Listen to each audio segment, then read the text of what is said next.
Ang atong tema handom sa mga patay. Kini na tema makahatag kini og dugang kahibalo aron masabtan nganong kitang mga Katoliko mohandoman sa atong igsoong patay na naaba kini sa Biblia.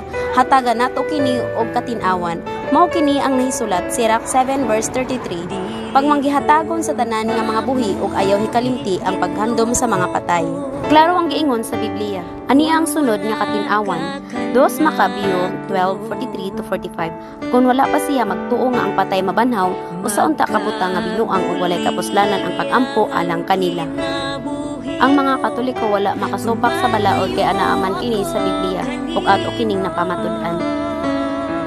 2 Timoteo 1 verse 15-18. Si Pablo nag-ampo alang sa karon namatay nga si Juan Cepiro alang ni anang adlaw.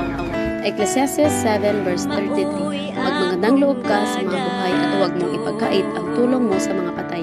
Magandang balita Biblia 2005.